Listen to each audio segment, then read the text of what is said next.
partir de agora, mais uma Santa Ceia da ICB, Casa da Bênção, aqui em Salvador, Bahia. Essa superintendência está sob o comando do missionário Daniel de Oliveira. Aproveite, saiba que esta mensagem, esta Santa Ceia, é um presente de Deus para a sua vida. A Catedral da Bênção em Salvador fica na JJ Seabra 446, aqui no centro de Salvador, no Aquidaban. Nós esperamos você e toda a sua família. E nos deixaria branco, Senhor meu Deus, como a lã, ainda que seja vermelho como carmesim, o Senhor nos purificará e nos tornará branco, meu Deus, mais puro que a neve. Nos torna puro porque o teu sangue nos purifica de todo pecado, o teu sangue nos torna livre, o teu sangue, meu Deus, purifica o nosso interior.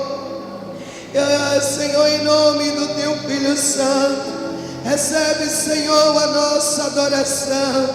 Nós nos submetemos à tua vontade, nós nos submetemos ao teu querer na manhã de hoje. Nós estamos totalmente rendidos àquilo que o Senhor, meu Deus, tem para fazer nesta manhã.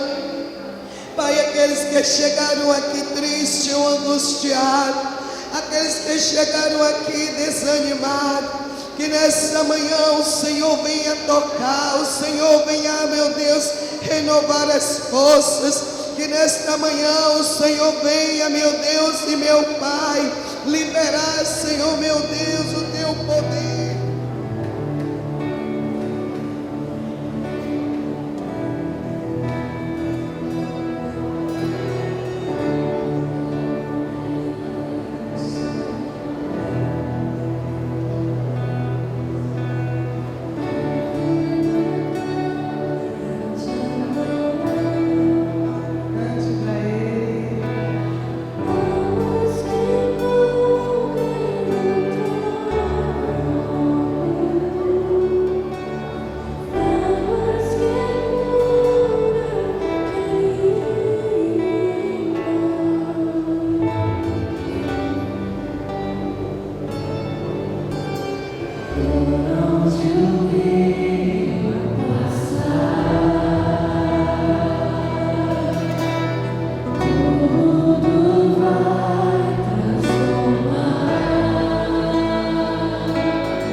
volta do seu povo.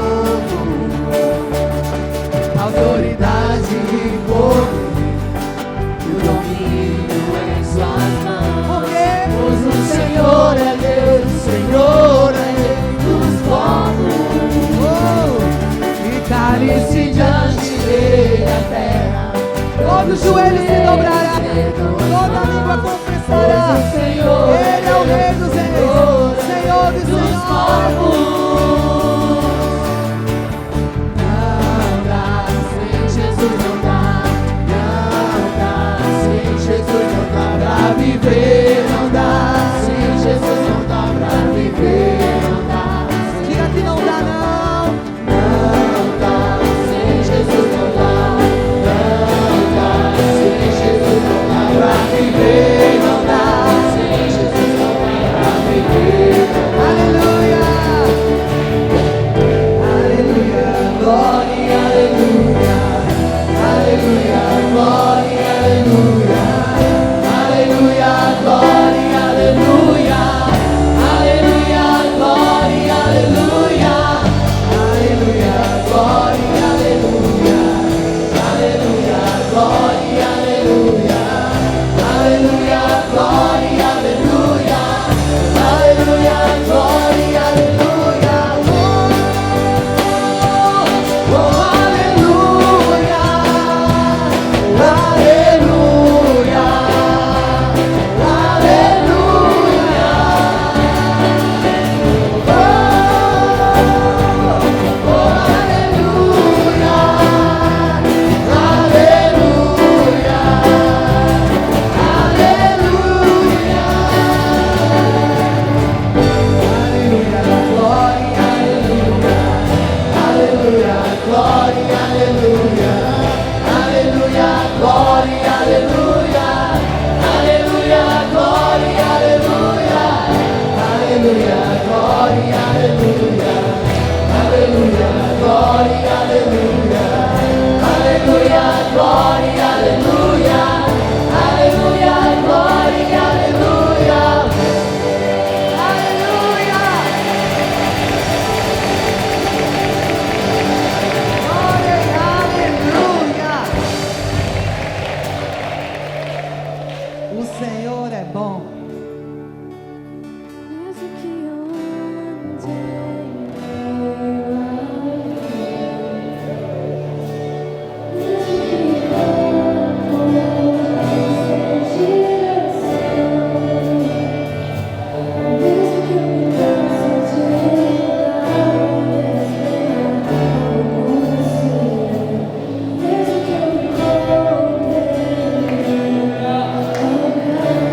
O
Levante as mãos. Vamos orar.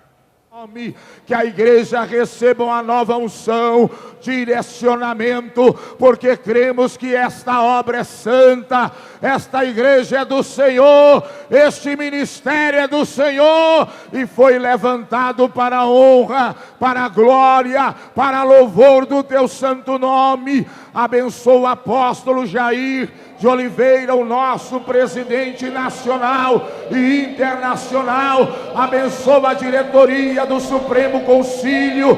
Abençoa, meu Deus eterno, todas os convencionais que estarão ali em Brasília nestes dias. Declaramos e profetizamos, Pai eterno, muita unção, muito poder, muita glória, muito fogo, porque o Senhor comanda esta igreja. É o Senhor a cabeça desta igreja, é o Senhor que conduz esta igreja, é o Senhor que dá crescimento a esta igreja, porque o que planta nada é, nem o que rega nada é, mas grande, grande, grande, grande é o Senhor que dá crescimento a esse ministério. E como bem falou João Batista, quando questionaram que Jesus batizava mais do que ele disse: ninguém recebe nada se do céu não for lhe dado.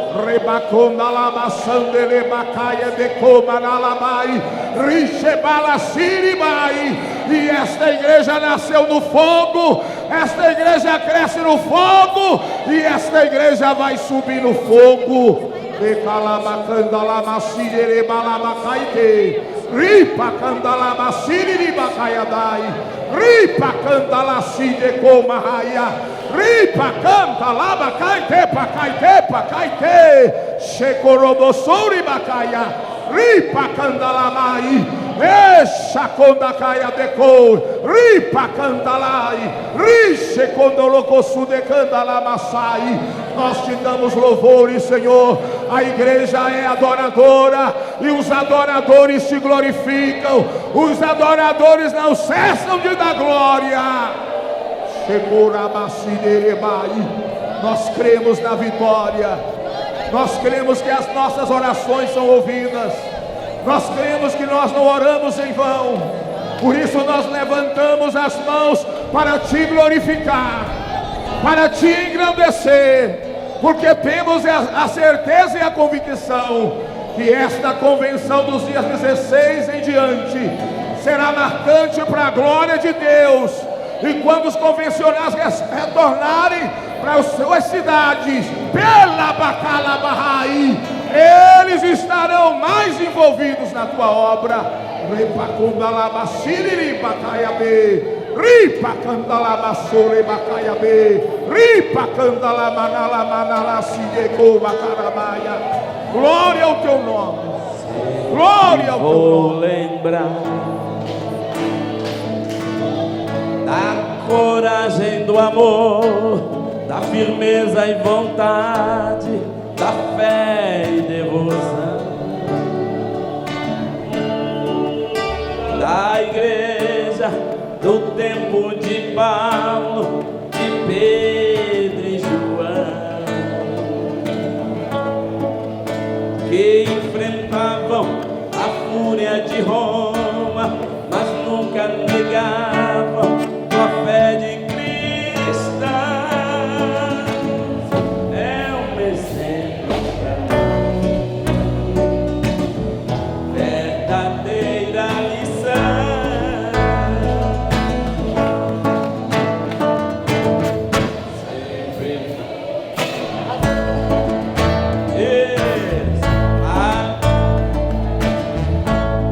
Em plena arena, enfrentando os leões,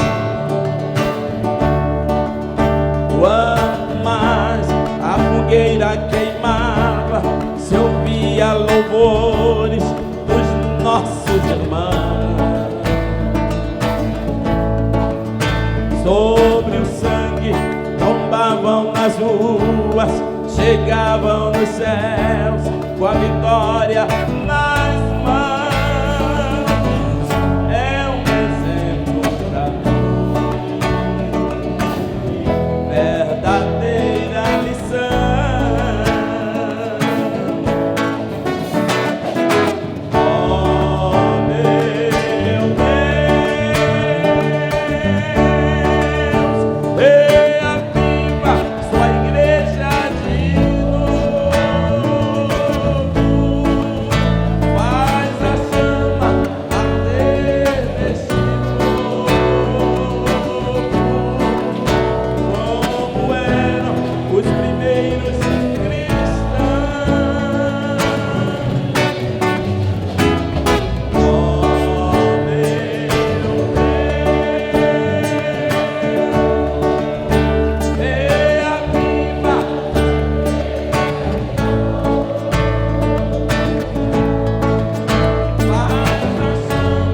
pergunto por que é que eu não posso andar pelos caminhos desse mundo perdido.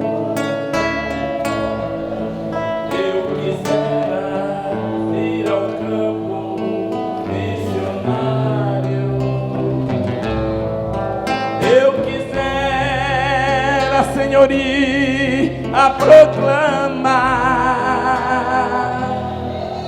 mesmo aqueles quase mortos, sem saber que há um Deus. Eu quisera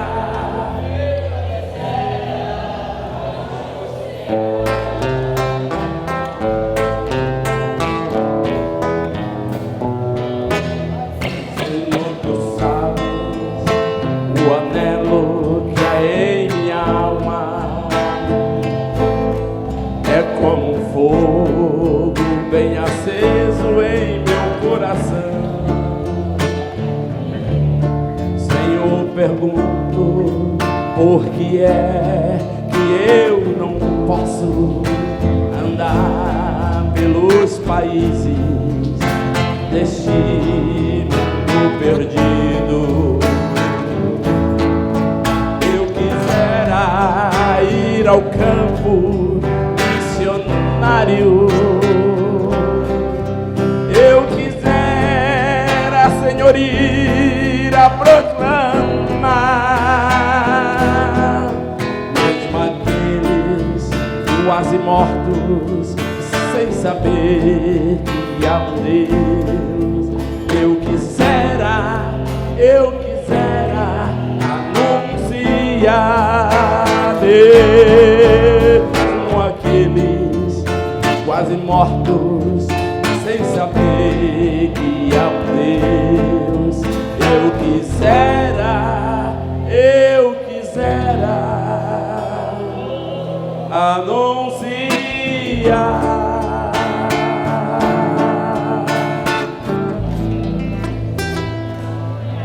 Pode sentar, irmão.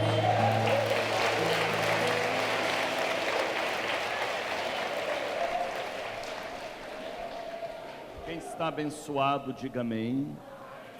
Glória a Jesus. Vamos ouvir uma palavra de saudação de 10 minutos. Deus abençoe Sara. Pode ficar aqui em cima, filha.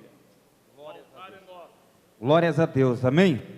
Louvado seja o nome do Senhor Jesus.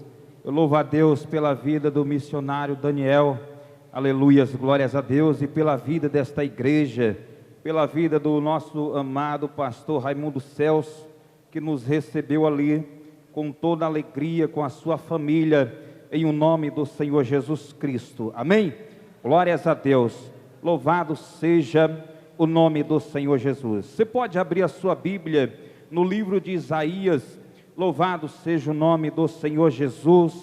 Glórias a Deus, aleluias. Livro de Isaías, capítulo 64. Glórias a Deus, aleluias. Louvado seja o nome do Senhor Jesus. 64, versículo de número 4. Deus de poder e de glória. Glórias a Deus. Isaías capítulo 64 e versículo de número 4. Aleluias, glórias a Deus. Todos acharam, amém?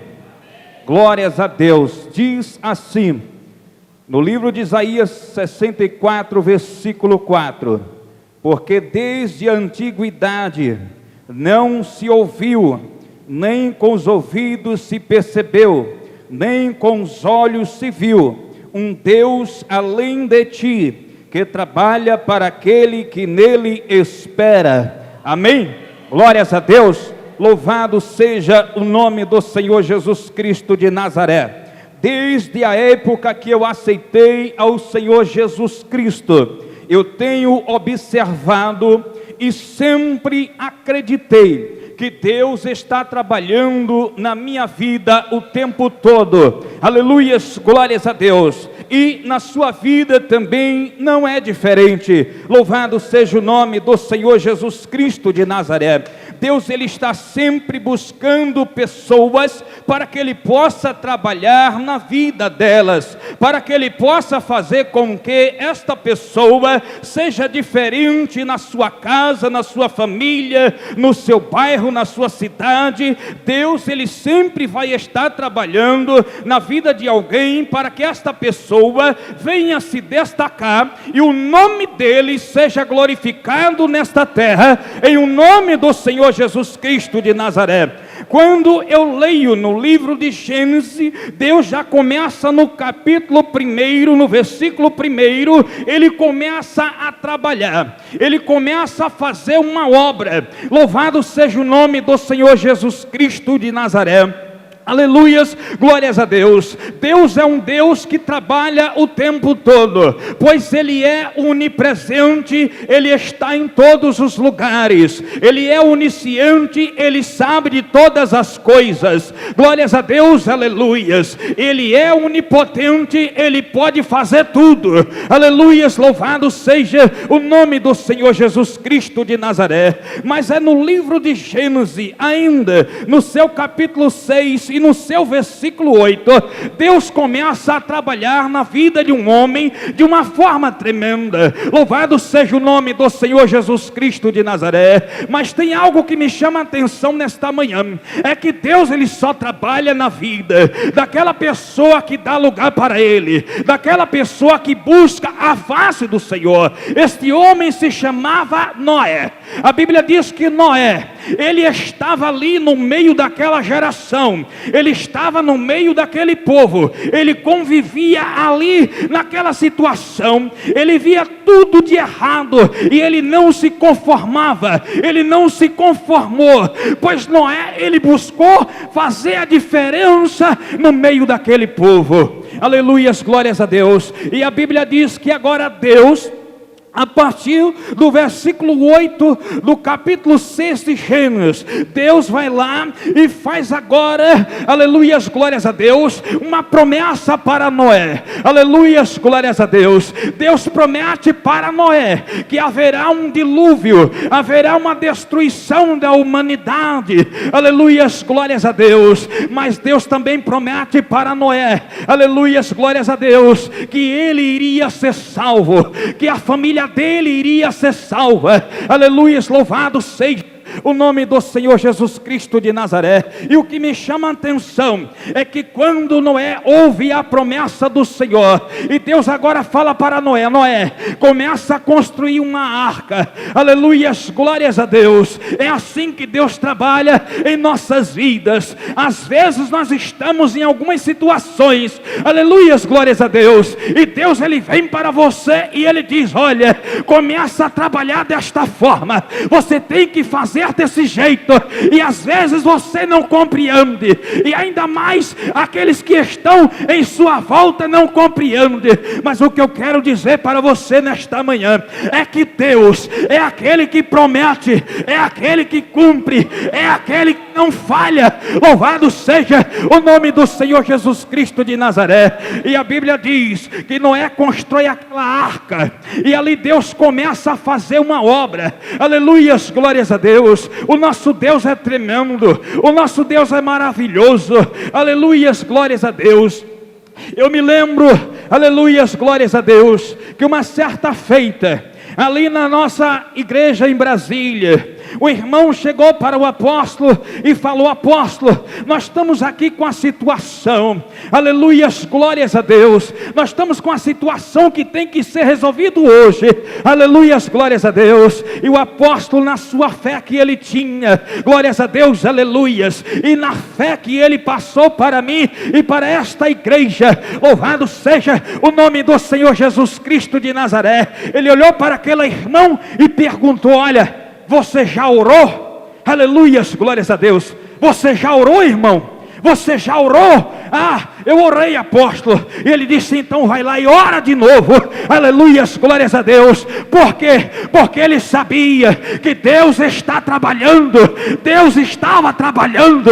Aleluias, glórias a Deus. E quando nós começamos a orar, aleluias, glórias a Deus, nós estamos buscando, nós estamos trazendo para as nossas vidas a manifestação do poder de Deus. Louvado seja o nome do Senhor Jesus Cristo de Nazaré. Mas ainda, meu querido, aleluias, glórias a Deus, para finalizar minha participação, é no versículo 1 do capítulo 12 de Gênesis, que eu vejo Deus trabalhando de uma forma tremenda na vida de um homem chamado Abraão. Aleluias, glórias a Deus. A Bíblia diz que Abraão está lá e Deus chega para Abraão, louvado seja o nome do Senhor Jesus Cristo, e faz promessas. Meu querido, eu quero dizer para você nesta manhã, que Deus, Ele não vai pegar uma casa e colocar na sua cabeça, não vai pegar um carro e colocar na sua cabeça, não.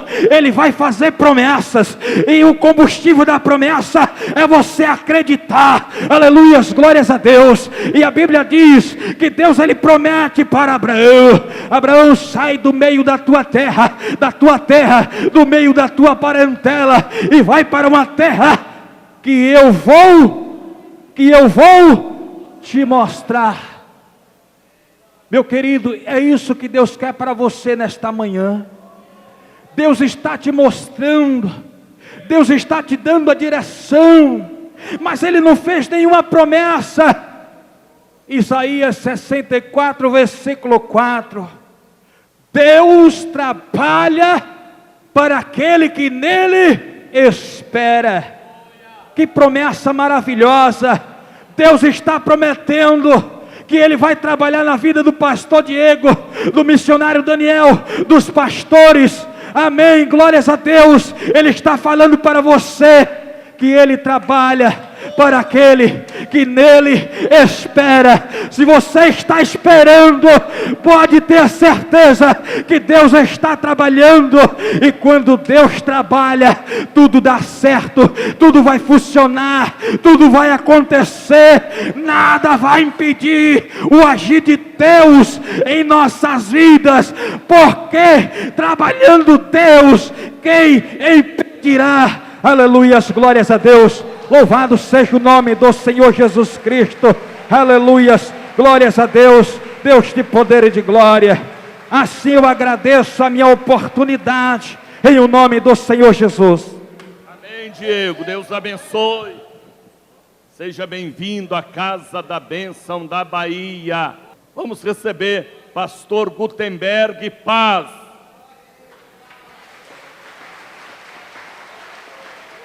Obrigado. Obrigado, amados. Que a graça e a paz do nosso Senhor Jesus Cristo esteja com todos, amém? Às vezes lá no quartel diz que a situação evolui, né? Às vezes evolui para melhor, mas nesse caso aí meus 20 minutos caiu para 5, amém? Mas Deus sabe todas as coisas, com certeza. A saudação que eu vou trazer aqui para vocês, eu queria que vocês prestassem atenção. E começou a 5 minutos, não dá para a gente falar muito da introdução, né? Eu, como professor de homilética, eu sempre falo para os meus alunos que a introdução de um sermão, de uma pregação, é o mais importante, que você vai, né, vender teu peixe logo de início. Se a introdução não é boa, a pessoa já não presta mais atenção no que vai ser dito nos 30, 40, 50, 2 horas por vir. Mas eu quero que você já abra a sua Bíblia lá em 2 Samuel, capítulo 23, versículo 14, amém? A 17. Para a gente poder legitimar dentro da palavra de Deus essa saudação aí que eu tenho aqui agora. 2 Samuel capítulo 23, versículo 14 diz o seguinte: Davi estava na fortaleza e a guarnição dos filisteus em Belém. Suspirou Davi e disse: quem me dera beber água do poço que está junto à porta de Belém. Então aqueles 3 valentes romperam pelo acampamento dos filisteus e tiraram água do poço junto à porta de Belém, e tomaram-na e a levaram a Davi. Ele não a quis beber, porém a derramou como libação ao Senhor, e disse: longe de mim, ó Senhor, fazer tal coisa. Beberia eu o sangue dos homens que lá foram com o perigo de sua vida? De maneira que não quis beber. E são essas coisas que fizeram os 3 valentes. Amados, uma das coisas que, digamos, me motivou a botar Salvador novamente, quando o exército, a cada tempo que passa, ele te encosta na parede e fala: olha, ou você fica, ou você sai. Se você sair, você tem 24 opções, 24 cidades. E eu tive que fazer isso. E aí, nas 24 cidades, o que me motivou a colocar novamente Salvador foi águas de libação que é derramado nesse ministério. E que águas é essa? Você deve estar me perguntando. É água, nesse caso, essa água de libação, somente líderes podem derramar. Davi foi considerado um dos maiores líderes de Israel, os maiores generais da sua época. E é interessante que no momento ele tem um desejo humano de beber a água ali que estava em Belém. Ele estava em campanha militar. E nós sabemos que quando você está em campanha militar, você não tem muito conforto. E ali ele tem aquele desejo. E os seus liderados olharam e falaram: vou fazer isso para o meu líder, para o meu chefe. E ali eles foram, não contaram nada, arriscaram a sua vida, trouxeram a água até Davi. Aí no primeiro momento Davi derrama. Se fosse outro falar: poxa, eu me arrisquei tanto, e ele chega e derrama. Não, muito pelo contrário. Davi, como grande líder, ele disse: eu não posso beber essa água por um desejo meu, pelo esforço dos meus liderados. E foi isso que me motivou a estar aqui novamente. Porque o Davi daqui da Bahia, missionário Daniel, ele sempre derrama água em libação pelo esforço dos seus liderados. E aí eu até pergunto hoje para esses grandes líderes que aqui estão: devemos derramar água de libação pelo todo o esforço dos nossos liderados. Eu tenho acompanhado, no grupo lá dos pastores do WhatsApp, igreja expandindo, sendo construídas, mas nós devemos lembrar como líderes, que sempre nós devemos derramar primeiramente libação ao Senhor, porque nós não somos nada, nem sequer essas ovelhas são nossas. A Bíblia diz que as ovelhas pertencem a Jesus Cristo. Quando Jesus fala a Pedro: Pedro, apacenta as minhas ovelhas. E é difícil, amados, ver líderes que reconhecem o esforço dos seus liderados e não querem para si esse esforço, mas primeiramente derrama esse esforço em gratidão ao Senhor. Vocês estão debaixo de uma excelente liderança. Vocês estão debaixo de pastores que cuidam de vocês e não querem apenas extorquir a lã de vocês. Amém, amados? Era essa saudação que eu queria deixar para vocês como meditação. Sempre derrame água em libação ao Senhor pelo esforço que alguém fizer por você. Amém? É isso aí, professor. Deus abençoe. Fiquem de pé, irmãos. Põe a mão no coração. Vamos fazer a Deus. Ora aqui, André. Vamos orar com o pastor André, para Deus nos abençoar e usar o servo dele, pastor Osvaldo, como uma mensagem do coração de Deus para nós. A ti seja a glória, a honra, o louvor e a adoração para todos sempre. Glorioso Espírito de Deus que já se encontra neste lugar. Pai, que este ambiente esteja completamente, meu Pai, conforme o desejo do teu coração, para que não haja impedimento, para que não haja, Senhor, nenhuma condição de atrapalhação para o mover do teu Espírito Santo nesta manhã, neste lugar. Senhor Espírito Santo, este lugar é teu, a obra é tua, faz no nosso meio aquilo que lhe apraz, em nome de Jesus. Com a mão no coração, os olhos fechados, vamos receber o servo do Senhor.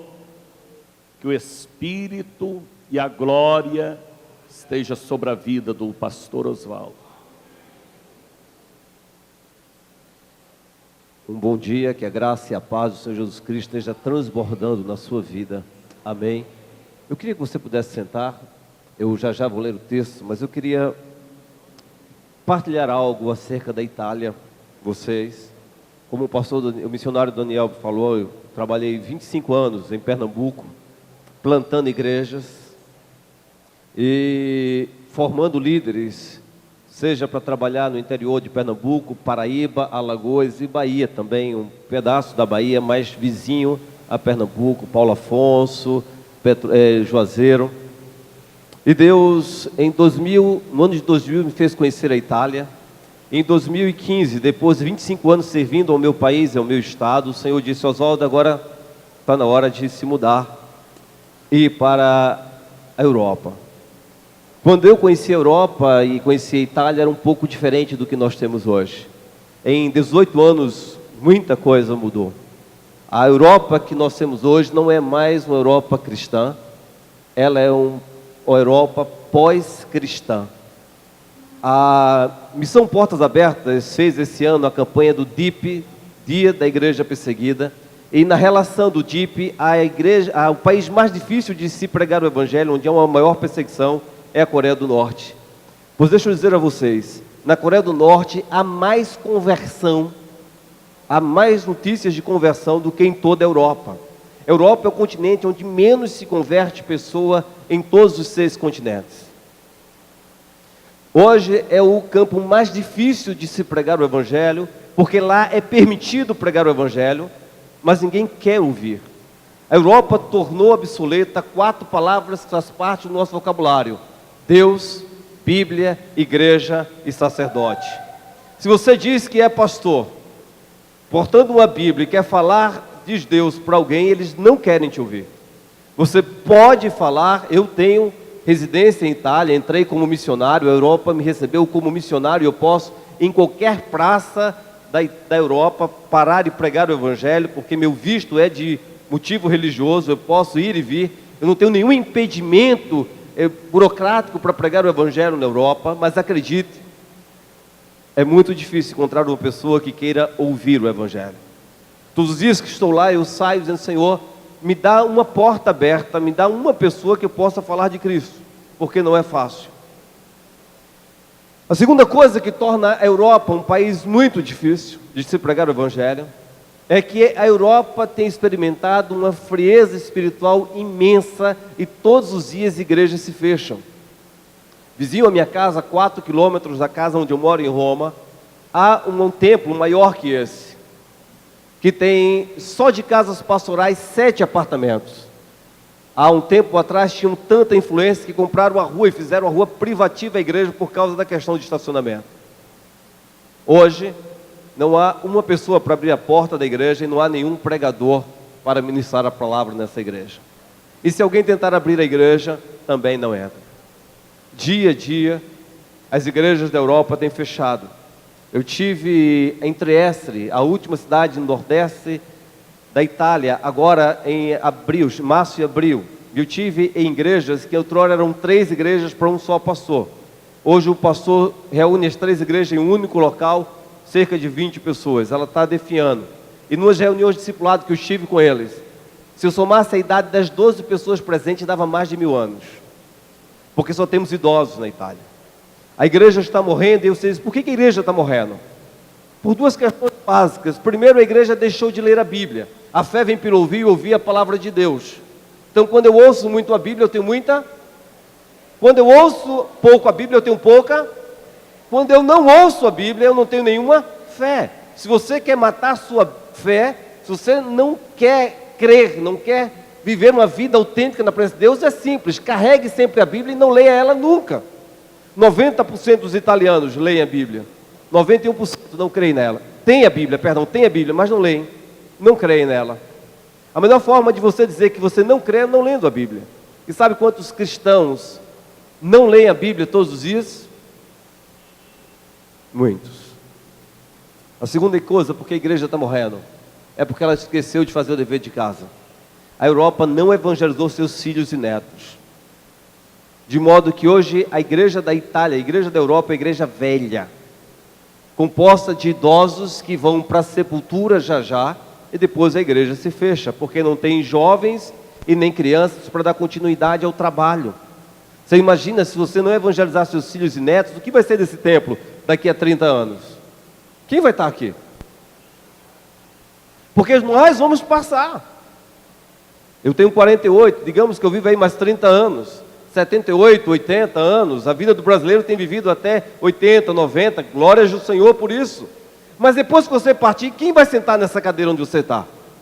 Deveriam ser seus filhos e netos. A igreja da Itália esqueceu disso, a igreja da Europa esqueceu disso, não evangelizou seus filhos e netos. E não é evangelizar, não é trazer para a igreja, porque os pastores não podem evangelizar seus filhos. Quem tem que evangelizar seus filhos e netos é você. Quando o apóstolo Paulo passou em Icônio, ele encontrou lá um jovem, Timóteo. Paulo evangelizou Timóteo, Paulo treinou Timóteo para ser um missionário. Quem evangelizou Timóteo, Paulo vai lá dizer, lá na carta a Timóteo, dizendo, Timóteo, permanece firme naquilo que a tua mãe e a tua avó te ensinou. Como missionário, eu não trabalho atrás de evangelizar filhos de crentes. Eu estou buscando, estou levando 2 jovens agora para passar o verão comigo na Itália. Eles foram evangelizados pelos seus pais. Agora eu vou treiná-los, porque é isso que o apóstolo Paulo fazia.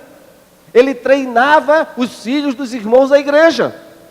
Porque não se presume que esses filhos dos irmãos da igreja já são evangelizados em casa pelos pais, que todos os dias devem sentar com eles e falar do plano redentor do Senhor.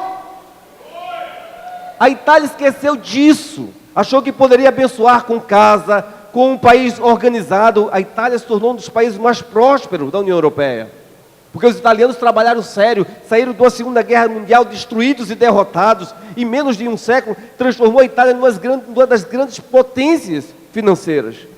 A 8ª melhor sistema de saúde do mundo. Mas essa nação que outrora era cristã, esqueceu de dizer aos filhos que a base de tudo era o Senhor. Terceiro lugar, que fez o que a Itália, a Europa seja um continente muito difícil de evangelizar, é a invasão islâmica. Queridos, todos os dias muçulmanos caminham para a Europa. A Europa se tornará islâmica até 2050. Isso é irreversível. Eu tenho vídeos, não vou mostrar aqui porque o tempo não permitirá, mas posso enviar ao missionário Daniel, que depois poderá passar com vocês. Como o islamismo está dominando a Europa, comprando os maiores bancos, comprando as grandes empresas e começando a mudar a legislação da Itália, a legislação da Europa, perdão. E olha, é muito provável que nós tenhamos uma perseguição em massa à igreja do Senhor Jesus Cristo na Europa. Todos os dias o avanço islâmico acontece, eles estão trabalhando arduamente. E olha, queridos, a França já começou a mudar legislação. A Inglaterra, um país cristão, onde a rainha pertence à igreja episcopal, e lá tem o centro da igreja episcopal, o arcebispo de Cantuária. Acredite, o prefeito de Roma hoje é um muçulmano. A igreja não conseguiu influenciar as eleições passadas, e hoje quem comanda o centro da Inglaterra é um muçulmano. Já há bairros totalmente islâmicos, de tal modo que se uma pessoa passar, uma mulher passar com a saia acima do joelho, ela é estuprada. Se um homossexual atravessar aquele bairro, ele é apedrejado, porque ali prevalecem regras islâmicas. Já há na França uma tendência a mudar e não ser considerado mais pedofilia um senhor casar com uma criança de 11 anos, simplesmente porque esse é um princípio islâmico, e a França está mudando essa legislação. Dia a dia, a Alemanha vem sendo também transformada. Agora você imagina uma igreja fria que está morrendo, de um povo ímpio lá fora que não quer mais ouvir o evangelho e que está se tornando presa fácil para o islamismo. Viver na Europa hoje é um grande desafio. Agora, isso tudo que já existe se torna pior ainda na Itália. Queridos, a igreja na Itália ainda é mais difícil. Para vocês terem ideia, hoje na Itália existe 6.800 cidades sem a presença de um discípulo de Jesus Cristo. Só 6.800. Pode pregar o evangelho, quem quiser ir para lá. 6.800 cidades e povoados. Temos a presença da igreja, é verdade. entre as cidades grandes. Cerca de 1% da população, cerca de 700 mil pessoas são crentes na Itália, 1%. O que torna a Itália um dos países menos evangelizados do mundo. As pessoas pensam, não, a Itália é um país cristão. É a sede da Igreja Católica, é católica. Deixa eu dizer uma coisa a vocês. Cerca de 700 mil italianos deixam a Igreja Católica em todo o Brasil, toda a Itália. Aí você diz, então estão deixando de ser católicos, vão se tornar crentes como no Brasil. Quem aqui já foi na Igreja Católica? Levante a mão. Bênção isso, né?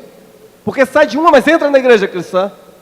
Lá na Itália, eles saem da Igreja Católica, mas eles não entram na Igreja Cristã. Eles estão procurando o ocultismo, magia negra e bruxaria. Cerca de 30 mil pessoas por dia procuram médium, cartomantes e astrólogos. Para que você não saiba ainda, deixa eu te dizer uma coisa. A Itália, hoje, é a sede mundial da bruxaria. Os bruxos de todo o mundo escolheram Torino, uma linda cidade, para se tornar a capital da bruxaria em todo o mundo. Torino, há na cidade uma praça que tem um monumento aos anjos caídos. Eles creem que foi para ali que o diabo foi enviado quando foi expulso dos céus. E só vivendo de tempo integral a bruxaria, nós temos cerca de quase 100 mil bruxos em toda a Itália. 3 vezes mais a quantidade de bispos e padres católicos. De vez em quando eu recebo alguns pastores em Roma, eles dizem, eu quero ir no Vaticano orar para repreender toda obra de idolatria. Eu digo, vamos ali em Torino, porque acredite, o grande problema da Itália não é a Igreja Católica. O grande problema da Itália é o ocultismo que está penetrando na sociedade. Queridos, não é à toa que viver na Itália tem sido um grande desafio. Todos os dias eu encontro missionários que querem deixar o campo, outros saem da Itália, porque é muito fácil passar 4, 5 anos na Itália, sem levar nenhuma pessoa a Cristo, e não há missionário que resista, depois do 3º, 4º ano, sem levar ninguém a Cristo. A igreja dele deixa de sustentar ele, porque acha que ele é preguiçoso, e ele diz, o que eu vou fazer? Estou aqui, não falo de ninguém para Cristo, eu vou me embora. E eu tenho visto muitos missionários saírem de lá. Eu tenho um da Assembleia de Deus, Madureira, que estive com ele em dezembro, fortalecendo ele. Meu filho, não saia daqui. Ele é o único missionário na cidade de Foligno, a 180 quilômetros de Roma. E ele disse, pastor, eu vou me embora. Estamos aqui abertos há 4 anos, ninguém se converteu. Tive agora, lá em Trieste, visitando um pastor argentino. 6 pessoas na igreja dele, só seus familiares e amigos, mas ninguém se converteu. E ele disse, pastor, vou-me embora para Boston. Acho que Deus não me quer aqui. Depois de 4 anos pregando, ninguém se converte, eu vou-me embora.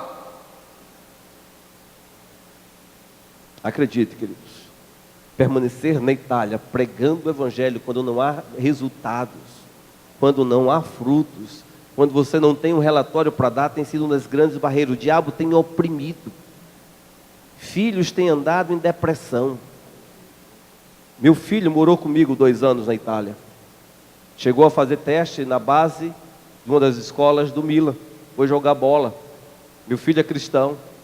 Jogou em alguns times de Pernambuco. Ele tem 18 anos agora. Mas ele tinha dia que não queria ir para o treino. Filho, o que você tem? Eu disse, não quero ir. Um garoto, um brasileiro, que não quer ir para um treino, numa base, num local de treinamento do primeiro mundo. Ele dizia, eu não quero ir. Ficava deprimido em casa. Preferiu voltar, está fazendo educação física hoje. Não é fácil estar no campo missionário, queridos, na Itália. Comece a conversar com pastores, você vai ver. Tem sido um grande desafio. As igrejas estão desunidas, porque o diabo tem semeado discórdia entre as poucas igrejas, tem distanciado pastores, tem isolado esses pastores, e a obra missionária precisa urgente de um cuidado. E o meu papel, quando estou na Itália, é fortalecer pastores e restaurar igrejas. Como a igreja de Ischia. Fui levado a estar 5 meses na igreja de Ischia, haviam 6 membros só naquela igreja, estava pronta para fechar. Está a 1h30 de embarcação do porto de Nápoles, e quando nós chegamos lá, haviam 10 anos que ninguém entrava para se converter. Ninguém. 10 anos sem fruto. Começamos a orar por essas 6 pessoas, fortalecer. trouxemos o vídeo dessa igreja para as igrejas do Brasil, nossas mantenedoras aqui, levantamos um mês de oração.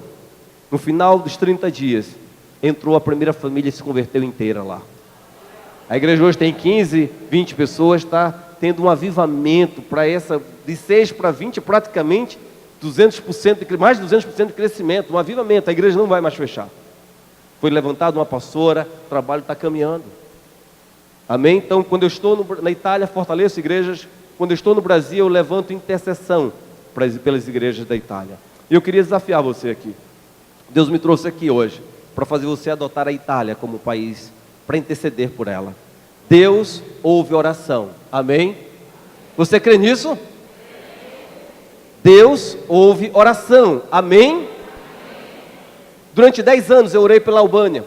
Deus me levantou de 91 até 2000 a interceder pela Albânia. Em 2000 o Senhor disse: Oswaldo, vai à Albânia ver os frutos da sua intercessão. Eu levantei igrejas do Pernambuco para orar pela Albânia.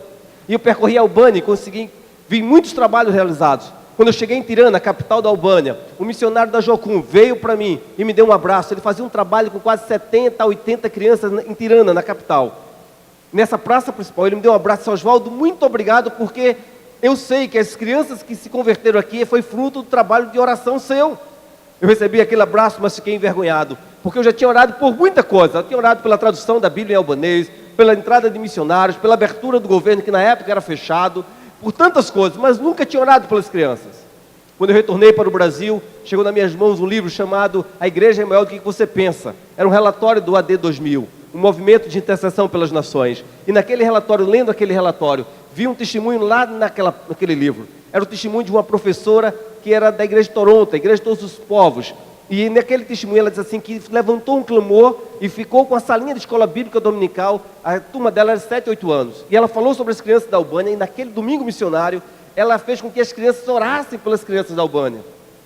No domingo seguinte, quando ela foi encerrar a escola dominical, a criancinha levantou e disse: tia, e as crianças da Albânia? Eles oraram então. No outro domingo, ela levantou novamente a mão e disse: tia, e as crianças da Albânia? E durante domingo após domingo, aquela criancinha se levantava antes de encerrar a escola dominical e dizia: tia, as crianças da Albânia. E aquela criança, junto com seus amiguinhos, oraram, intercederam pela criança da Albânia. E quando eu estava lendo esse relatório, comecei a chorar copiosamente, porque o Senhor disse: Oswaldo, sabe aquele abraço que você recebeu lá em Tirana, lá naquela praça? Eu disse: sei, Senhor. Ele disse: não era seu, era dessa criança, mas como eu não pude mandar ela, mandei você receber o abraço no lugar dela, porque eu escuto orações. Amém? Quando você dobra os joelhos, Deus se move na Itália, queridos. Deus fortalece pastores, Deus levanta missionários, Deus abre portas, Deus faz milagres. Por isso, quando eu estou no Brasil, eu quero convocar igrejas a interceder pela Itália, a chorar pela Itália, a dizer: Senhor, a gente não aceita que a Itália seja um país entregue a satanismo. Se tem ideia, essa semana eu publiquei nas minhas páginas de redes sociais uma notícia extraordinária. O governo italiano proibiu, disse que não será mais construída mesquitas muçulmanas na Itália. Diga aleluia. É resposta de oração. E daqui a pouco esse governo vai mudar, mas antes que ele mude, é preciso a gente correr o máximo possível e mandar missionários para lá, trabalhar o mais rápido possível, porque a Itália provavelmente vai ser um dos últimos redutos a ser invadidos pelo islamismo. E ela é central. A gente pode fazer uma forte igreja ali, para evangelizar no período de perseguição da igreja na Europa. Amém? Amém? Amém. Então fique de pé. Missionário, eu quero um pastor voluntário para fazer um clamor pela Itália. Quem é um pastor aqui? Pode vir para aqui, pode ficar perto de mim. É você?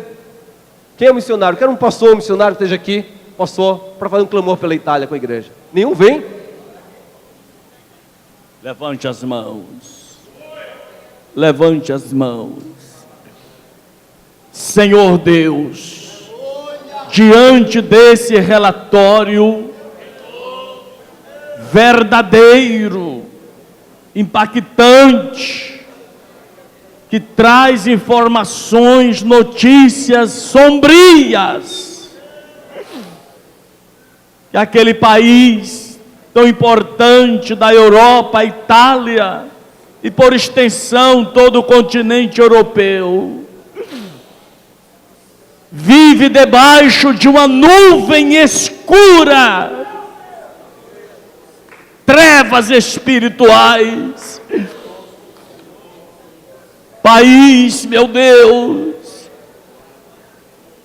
que foi o berço dos grandes avivamentos do século 17, 18, 19, que fizeram com que todo mundo moderno fosse alcançado pelo Evangelho.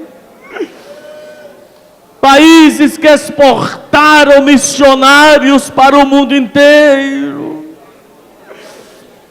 hoje estão debaixo de uma nuvem de trevas espirituais. A Itália, Senhor, onde o trono da Babilônia espiritual está assentado, a cidade das 7 colinas, da revelação bíblica, está ali. E onde está o trono de Satanás, onde os bruxos do mundo inteiro escolheram para ser a sua sede mundial. Senhor, meu Deus, tem misericórdia.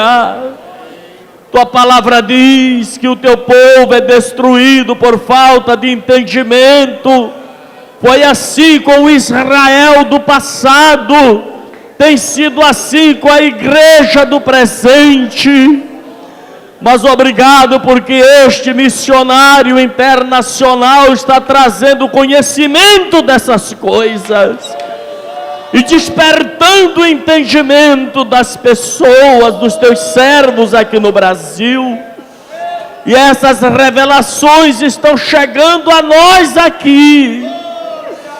Oh, meu Deus, quando tantos e tantos de nós brasileiros temos pagado caro com viagens turísticas para conhecer a Europa, até mesmo a Itália principalmente, cruzeiros marítimos, aviões, passagens caras, estadias caras, preocupado apenas com a vaidade humana, quando aquele país está mergulhado no fracasso espiritual. Levanta, Senhor, um povo forte, salva aquele povo italiano das garras de Satanás, salva aquele povo, Senhor, das trevas espirituais.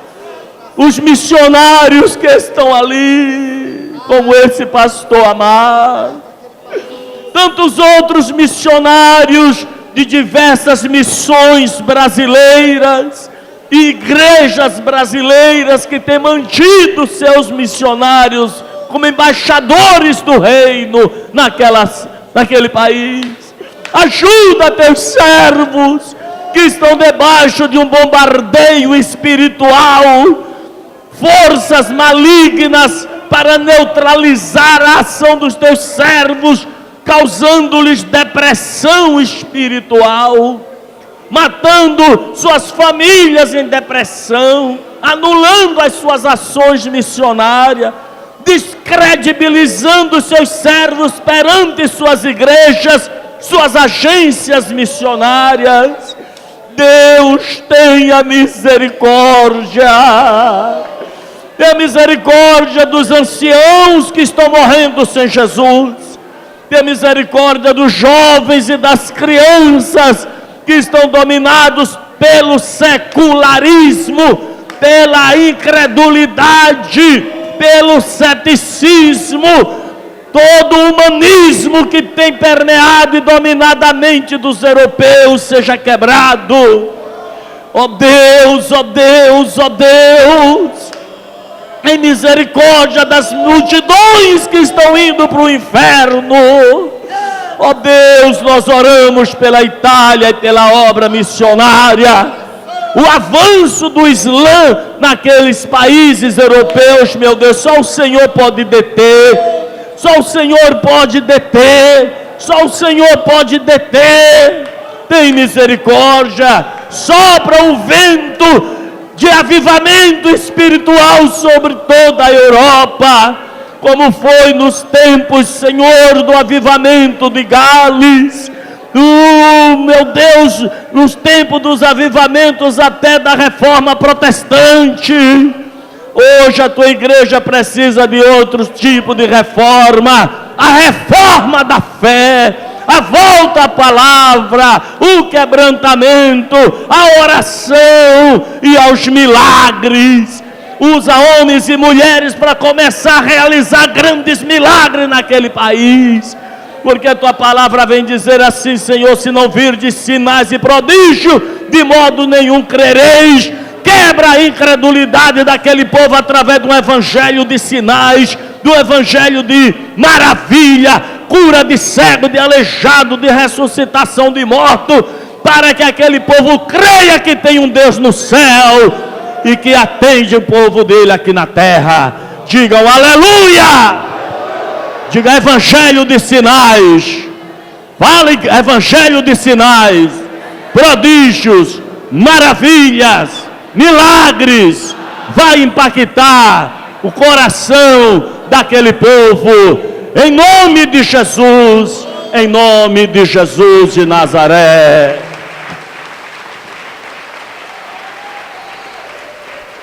Amém. Fique de pé ainda, abra sua Bíblia no Evangelho de Marcos. Agora essa oração não termina aqui. Eu quero que você continue intercedendo pela Itália. Marcos 16, de 1 a 20, eu não sei se está sendo projetado aqui, mas temos também o texto projetado aqui. Quem não tem Bíblia, chegue perto de um crente, ele vai estar com uma. Amém? Temos algum italiano aqui, aqueles que têm Bíblia, mas não leem Bíblia, não, né? Se você tem Bíblia e você não lê Bíblia, você é praticamente um italiano. Não seja italiano, seja crente. O italiano é aquele que tem Bíblia, mas não lê Bíblia. Você é crente, amém? Nada de ser italiano. Tenha Bíblia e leia a Bíblia. Marcos capítulo 16, versículo 1, diz assim: passado o sábado, Maria Madalena, Maria mãe de Tiago e Salomé, compraram aromas para irem embalsamá-lo. E muito cedo, no primeiro dia da semana, ao despontar do sol, foram ao túmulo. Diziam umas às outras: quem nos removerá a pedra da entrada do túmulo? Diziam umas às outras: quem nos removerá a pedra da entrada do túmulo? E olhando, viram que a pedra já estava removida, pois era muito grande. Entrando no túmulo, viram um jovem assentado direito, vestido de branco, e ficaram surpreendidas e atemorizadas. E ele, porém, lhes disse: não vos atemorizeis, buscai a Jesus o Nazareno, que foi crucificado. Ele ressuscitou, não está mais aqui. Vede o lugar onde o tinha posto. Mas ide, dizei aos discípulos e a Pedro, que ele vai adiante de vós para a Galileia. Ali o vereis como ele vos disse. E saindo elas, fugiram do sepulcro, porque estavam possuídas de temor e de assombro e de medo. Nada disseram a ninguém. Havendo ele ressuscitado na manhã do cedo do primeiro dia da semana, apareceu primeiro a Maria Madalena, a qual expelira 7 demônios. E partindo ela, foi anunciá-lo àqueles que, tendo sido companheiros de Jesus, se achavam tristes e choravam. Estes, ouvindo que ele vivia e que fora visto por elas, não acreditaram. Não acreditaram. Depois disso, manifestou-se em outra forma 2 deles, que estavam a caminho para o campo. E indo eles, o anunciaram aos demais, mas também a estes 2, eles não deram crédito. Finalmente apareceu Jesus aos 11, quando estava à mesa, e censurou-lhes a incredulidade de coração e dureza de coração, porque não deram crédito aos que tinham visto já ressuscitado. E disse-lhes: ide por todo o mundo e pregai o evangelho a toda criatura. Quem crer e for batizado será salvo, quem porém não crer será condenado. E esses sinais hão de acompanhar aqueles que creem. Em meu nome expelirão demônios, falarão novas línguas, pegarão em serpente, e se alguma coisa mortífera beberem, não lhes fará mal. E se puserem as mãos sobre os enfermos, eles serão curados. De fato, o Senhor Jesus, depois de lhe ter falado, foi recebido no céu e assentou-se à destra de Deus. E eles, tendo partido, pregaram a toda parte, cooperando com eles o Senhor e confirmando a palavra por meio de sinais que se seguiam. Amém? Você pode sentar, querido. Sentado, deixe sua Bíblia aberta. Vamos falar sobre ela. Queridos, você já deve ter se situado. Marcos foi o primeiro evangelho a ser escrito. Foi o evangelho mais rápido, mais sucinto para ser escrito. E Marcos não dá muito detalhe das histórias, ele vai direto ao ponto. Ele tem um objetivo de ter a primeira narrativa do evangelho, e ele não está muito preso a detalhes. Mas percebam, Marcos começa o seu último capítulo do evangelho dizendo que as mulheres, isso está no domingo, 2 dias, o terceiro dia depois da crucificação de Jesus Cristo, elas estão logo cedo. Ele não diz que ela foi ao mercado comprar os aromas, como diz Lucas, como diz Mateus. Diz só que elas partiram para embalsamar o corpo. Jesus foi sepultado no finalzinho da tarde da sexta e não pôde ser embalsamado como o costume da época. Então elas combinam de irem fazer o trabalho que ficou faltando ser feito na sexta-feira à tarde. E elas tinham um problema. Qual era o problema que elas tinham? Quem nos removerá a pedra? Esse era o grande problema dela, porque elas sabiam que tinha sido posta uma grande pedra. Elas nem sabiam que também tinha um selo romano e que haviam 2 soldados tomando conta. Elas só achavam que a pedra estava lá e que ia ser muito trabalhoso remover a pedra. Versículo 3 diz assim: e diziam umas às outras: quem nos removerá a pedra? Mas veja só o que interessante, Marcos continua dizendo que Deus não tem problema com coisas, Deus tem problema com pessoas. Você pode dizer isso? Deus não tem problema com coisas, Deus tem problema com pessoas. Porque para remover a pedra da sua sepultura, Deus não precisou de ninguém.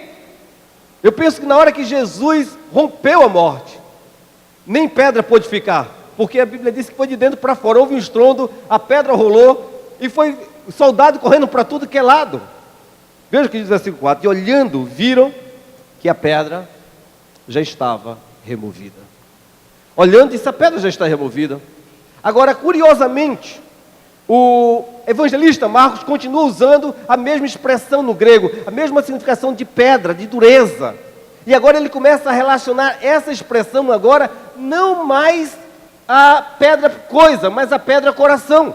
Veja o que diz o versículo 11: tendo eles ouvido que vivia e fora visto por ela, não acreditaram. O texto diz que as 3 mulheres que soube da ressurreição não falaram nada porque estavam com medo e se mandaram. Mas Jesus, Marcos não diz, mas Jesus apareceu a Maria Madalena e disse a ela: agora vai a Jerusalém, vai onde estão os discípulos e conta para eles que eu ressuscitei. E Maria então vai lá, Maria Madalena vai lá e diz: olha, eu falei com o mestre, ele ressuscitou e mandou dizer a vocês. Diz o texto que os discípulos não acreditaram nela. E aí eu vou dar um crédito aos discípulos, vou dar um desconto para eles, porque na cultura judaica, uma mulher, ela não poderia ter vez de testemunho. Se uma mulher se levantasse para acusar alguém, essa coisa não era verdadeira. Na tradição judaica, uma verdade só poderia ser verdade se fosse dita por um homem sustentado por outro. Mas a mulher não poderia ter crédito. E você imagina, Maria Madalena era aquela cheia do cão, 7 demônios. Não dava para confiar numa mulher dessa, ela podia estar surtando, ela podia estar variando das ideias, deixa para lá. Marcos novamente não conta a história, mas Lucas diz que então o Senhor apareceu no caminho de Emaús a 2 discípulos. Lucas 24, você vai poder ler a história depois. E Jesus chega lá e aparece os 2, e eles têm a revelação clara. Quando Jesus parte o pão e agradece, os 2 percebem que é o Messias, que é Jesus Cristo ressurreto, e eles voltam imediatamente. E diz no versículo 13, que eles vão lá falar com os discípulos, e falam dizendo: nós vimos o Senhor, Ele andou conosco todo o caminho de Emaús, e quando nós chegamos lá, Ele partiu o pão, e os nossos olhos se abriram. É o Senhor, Ele ressuscitou. E Marcos diz: mas também esses 2, eles não deram crédito. Aí o Senhor vai falar com eles. Disse: eu mandei Maria Madalena, vocês não acreditaram. Eu mandei agora os discípulos do caminho de Emaús, um confirmando a palavra do outro, 2 homens, vocês não acreditaram. A teimosia é grande. E aí Jesus vai pessoalmente. E quando Jesus chega, novamente Marcos não conta, mas ainda tem um engraçadinho. Um dos discípulos diz assim: Senhor, se eu não colocar o dedo lá na ferida da mão, eu não creio. Irmão, se eu sou Jesus, eu tenho dito: vai embora. Eu não quero um crente desse, descrente na minha igreja, eu não quero, pode ir embora, não serve. Eu te mando Tomé embora para a hora, na hora, esse irmão, vai embora, vai. Não dá para crer, não dá para caminhar comigo. É melhor andar com ímpio do que andar com crente descrente. Porque o ímpio a gente tem esperança que se converta, mas o crente trabalhoso e descrente é trabalhoso demais. Nem Jesus quis andar com os fariseus descrentes. Mas a Bíblia diz que Jesus chega lá e censura a incredulidade, o quê? Dureza de coração. Vejam, queridos, não era o ímpio lá fora, não era o descrente lá fora, não eram as pessoas que viviam no mundão, eram os discípulos de Jesus que andaram com Jesus 3 anos, que viram durante 3 anos ele dizer: eu vou à sepultura, eu vou morrer e eu vou ressuscitar. Era aqueles discípulos que presenciaram um funeral da viúva se transformar numa grande festa, quando o filho da viúva de Naim se ressuscitou. Eram pessoas que tinham ido com Jesus à sepultura de Lázaro, e viu Lázaro, depois de 4 dias, fedendo já, sair da sepultura para abraçar Jesus. Eram gente que tinham experimentado toda a glória, todos os milagres. E agora essas pessoas que foram ensinadas, treinadas, capacitadas pelo Senhor, estavam diante dele dizendo: a gente não crê. Veja o trabalho que Marcos diz que os discípulos deram ao Senhor para obedecer. Agora, bendito o Senhor, que Ele não desiste de ninguém. Essa é a primeira notícia que eu quero dar a você, igreja. Jesus não desiste de você. Por mais trabalho que você der, sendo duro de coração, Ele não desiste.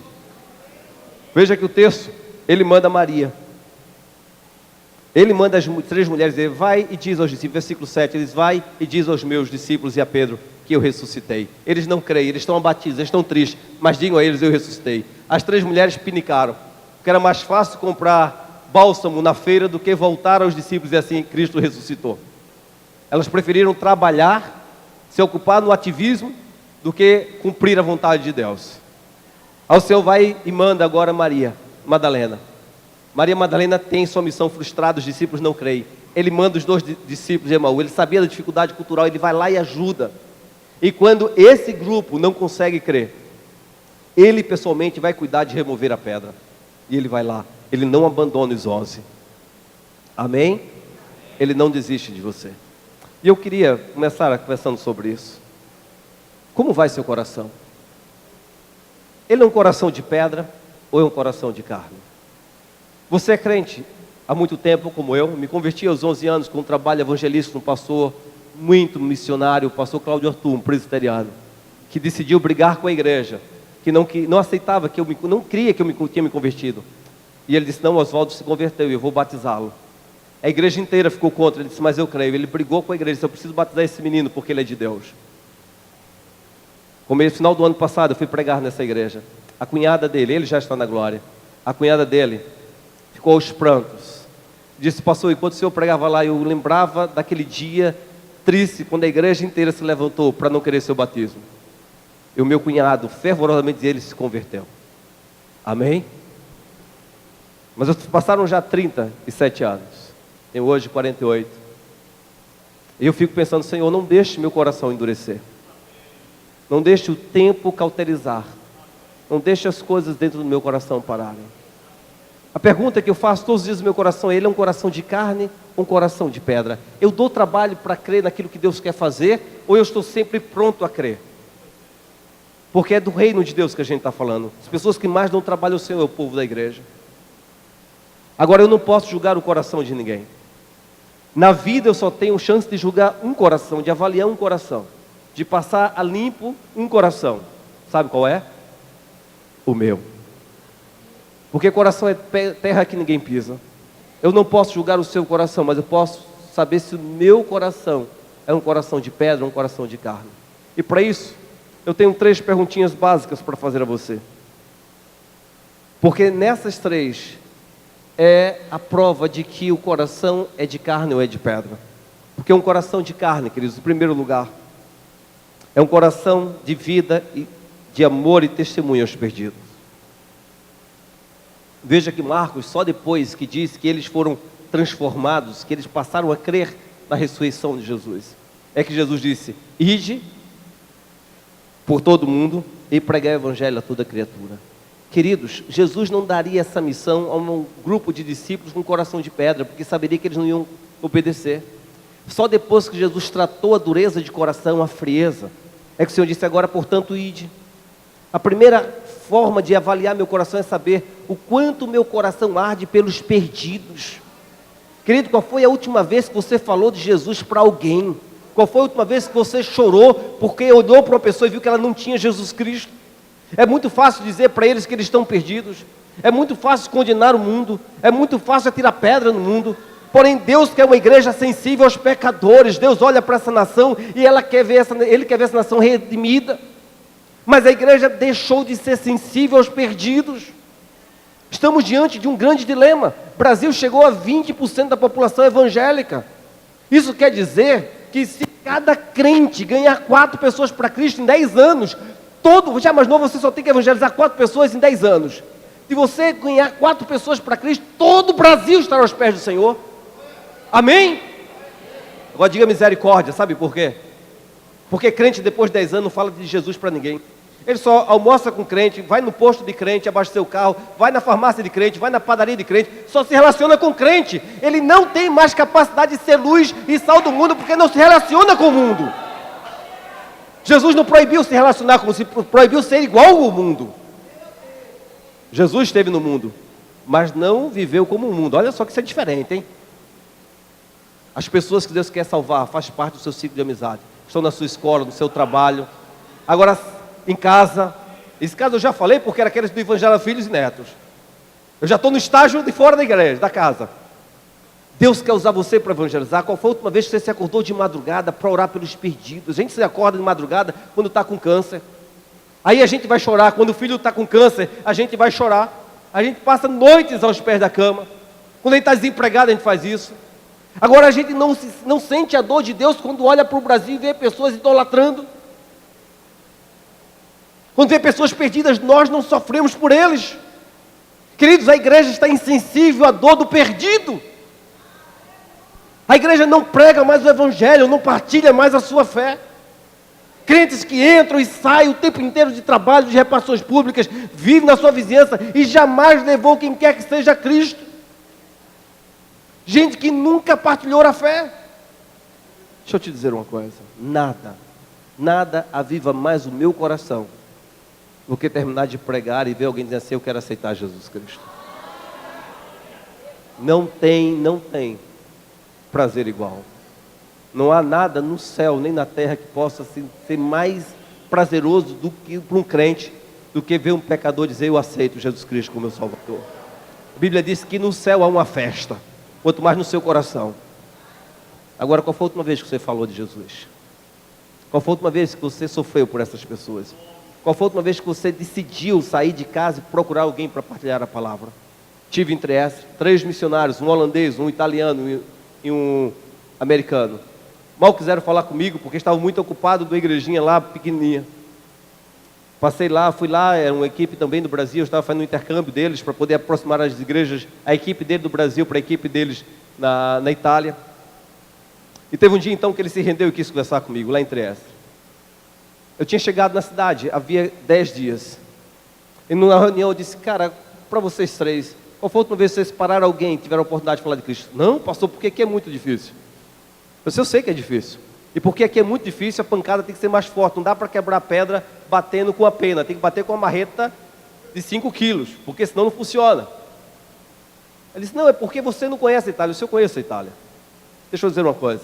Cheguei aqui há 10 dias, eu não conheço quase ninguém na cidade. Mas todos os dias eu me acordo e digo: Senhor, eu vou dar um giro na cidade.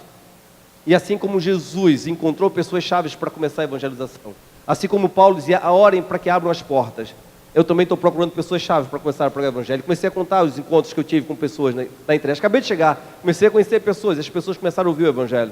E eles ficaram olhando para mim e disse: cara, você precisa se levantar com sede de falar de Jesus para alguém todo dia. Porque isso faz seu coração ser de carne. Se você não partilha a sua fé, me perdoe em dizer isso a você, não é um coração de carne que bate no seu peito, é um cheixo, é um paralelepípedo, é uma pedra. Segundo, veja que foi depois disso que ele continuou dizendo: e esses sinais hão de acompanhar aqueles que creem em meu nome. E aí diz uma série de coisas. Se um coração de carne é um coração que vive todo o tempo com experiências extraordinárias. Qual foi a última vez que Deus te usou para orar por um enfermo? Qual foi a última vez que Deus te levantou para expulsar um demônio? Qual foi a última vez que Deus disse: filho, abra a boca porque eu quero te usar para falar e trazer salvação e paz àquela pessoa?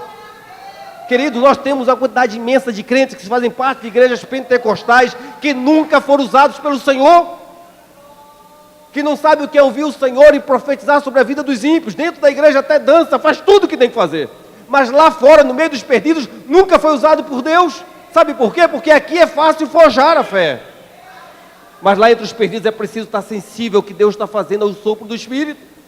E a Bíblia diz que esses sinais acompanharão aqueles que creem. Veja que não ficará, não repousará sobre aqueles que ficam, mas diz que quando você sai com chama para evangelizar, esses sinais acompanham aqueles que creem. Falarão novas línguas. É fácil falar línguas estranhas aqui, difícil é aprender italiano na Itália depois de velho, meu missionário. Pensa que foi fácil para mim? Agora minha filha chegou e desceu do aeroporto, pisou no aeroporto de Fiumicino, abriu a boca e começou a falar italiano. E ninguém entendia. O diretor da escola onde ela estudou disse: Rafaela, você estudou quantos anos de italiano no Brasil? Ele disse: minha filha, Rafaela. O diretor da escola onde ela estudou, onde ela fez um teste, ela foi submetida a um teste, na escola de 2º grau, e ela foi aprovada, e o diretor disse: você estudou italiano aonde no Brasil? Ele disse: nunca estudei. Você está mentindo para mim. Ela disse: eu nunca estudei italiano. Ele disse: como você fala melhor do que os italianos? Falarão novas línguas, seus filhos falarão novas línguas. Amém? Agora, como é que você faz isso? Cheguei na Itália. Itália é difícil se converter. Aluguei uma casa de ciganos. Eu nem sabia disso. Ciganos mais perigosos na Itália. Casa Mônica. Pode acessar a internet. Bota aí ciganos Casa Mônica. Casa Mônica, tudo junto. Casa Mônica. No primeiro dia que eu cheguei lá, a cigana disse: vem almoçar na minha casa. Vem jantar na minha casa. Eu fui. Não falava italiano direito. Falava quase nada. Entendia um pouco, mas falava quase nada. Primeiro dia, ela ouviu o evangelho e disse: pastor, nunca deixe de vir à minha casa orar. Abrimos um ponto de pregação e temos hoje autorização para, entre eles, construir uma capela e começar um trabalho de igreja com eles. Desde lá, portas abertas. Esses sinais acompanharão aqueles que creem. Queridos, qual foi a última vez que Deus usou você? Você não precisa perguntar ao outro, mas você sabe o último dia que Deus falou ao seu coração: se levante agora, porque eu tenho alguma coisa para fazer através da sua vida. A igreja aprendeu a sentar e ver o circo pegar fogo. Deus está esperando que a igreja que um dia cresceu e que hoje é grande no Brasil, se levante para ver Deus agir nessa igreja, e nessa cidade, nesse país. O que Deus ainda não fez é porque para Deus o problema não são coisas, são pessoas. A igreja tem que sair do anonimato. Está na hora da igreja que um dia tem se comportado como cauda, se tornar cabeça, fazer os céus se abrirem sobre essa nação. Amém? Qual foi a última vez que Deus usou você? Porque isso determina a dureza do seu coração. Em terceiro e último lugar, aí diz, Marcos encerra um capítulo, ele começou o capítulo dizendo que tinha uma pedra muito grande no caminho das 3 mulheres. E diz que essa foi fácil, mas ele usa o capítulo inteiro para dizer: Deus removeu a pedra. E agora ele diz, versículo 20, e eles, tendo partido, vamos lá juntos, vamos ler juntos? E eles, tendo partido, pregaram em toda parte, cooperando com eles o Senhor e confirmando a palavra por meio de sinais que se seguiam. Em terceiro lugar, um coração de carne, um coração obediente à grande comissão do Senhor. Não adianta a igreja entrar na igreja para adorar, para dançar, para louvar, para aprender, se ela não decidir sair para servir.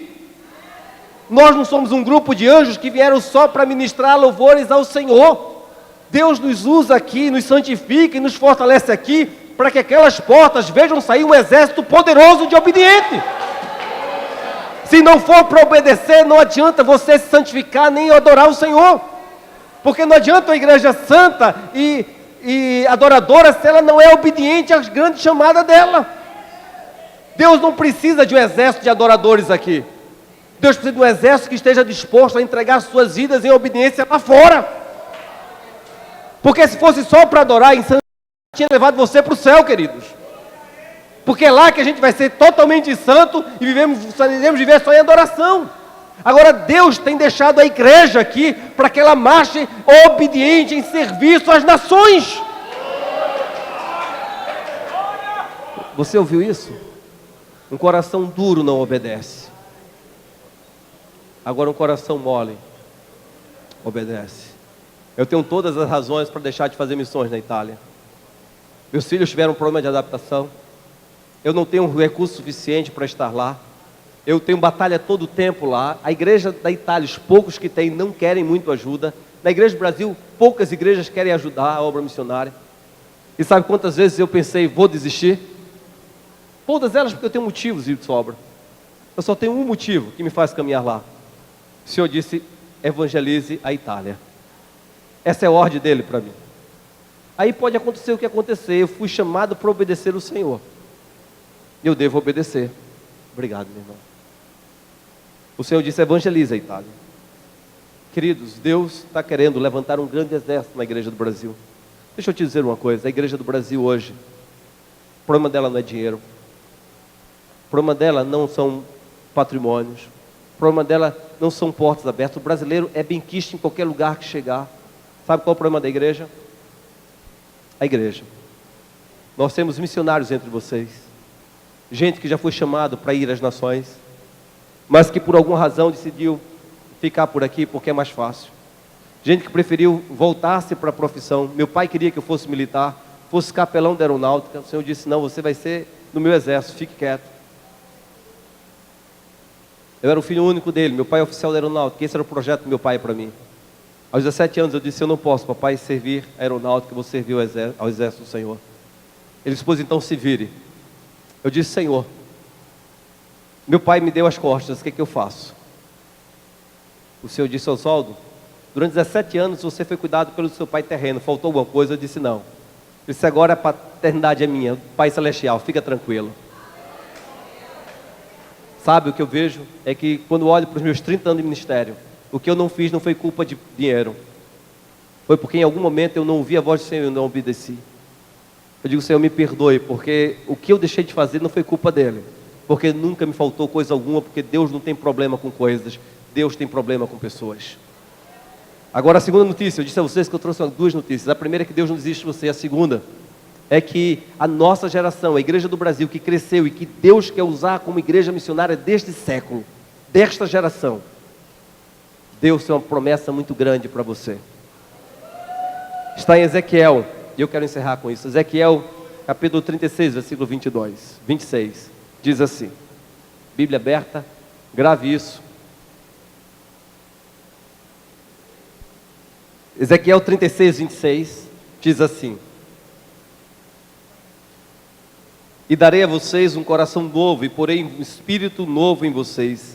Tirarei de vocês o coração de pedra, e em troca, Ezequiel 36, 26, por favor, abra, eu vou ler novamente, vou esperar você. Ezequiel 36, 26, diz assim, darei a vocês um coração novo, e porei um espírito novo em vocês. Tirarei de vocês o coração, e em troca, darei um coração de carne. Essa é uma promessa de Deus para a nossa geração. Só anda hoje na igreja do Brasil com coração de pedra quem quer, porque a promessa de Deus é que eu não preciso ter um cheixo dentro do meu peito, eu não preciso ter um paralelepípedo dentro do meu peito, eu posso ter um coração de carne sensível à voz do Espírito de Deus e ser uma bênção para a minha geração. Você acredita nisso? Deus pode levantar você. O problema de Deus não está em coisas, não está em recursos, não está em equipe. Deus quer usar você para a glória dEle. Deus salva o que tem de pior para fazer grandes coisas. Foi assim na Bíblia. Quando Deus quis evangelizar Sicá, pegou a mulher mais ordinária que tinha ali. Havia muitas mães de família, havia muitas mulheres dignas. Jesus foi ao poço, lá na porta de Sicá, evangelizou a samaritana e fez ela ser uma bênção, um estandarte da glória dEle. Quando Deus quis evangelizar Decápolis, Deus atravessou lá, pegou o gadareno, o pior endemoniado que tinha naquela região, e levou ele a Cristo. Depois ele disse, eu vou contigo. Vai não, volte para os seus e fale o que Deus fez na sua vida. Porque Deus pega o que há de pior na região e leva para fazer algo grande para a glória dEle. Foi por isso que eu fui o primeiro a me converter na minha casa, no meu grupo de amigos, que era o que tinha de pior. E o Senhor disse, é melhor converter logo cedo, porque depois está perdido. Foi por isso que você foi salvo. Porque Deus, quando viu você perdido, Deus disse, eu posso tirar esse coração de pedra e levar essa pessoa como instrumento da minha glória para as nações. Amém? Deus começou a obra por você, porque Ele quer essa nação convertida aos pés dEle. E aí eu deixei por último, para falar do grande problema.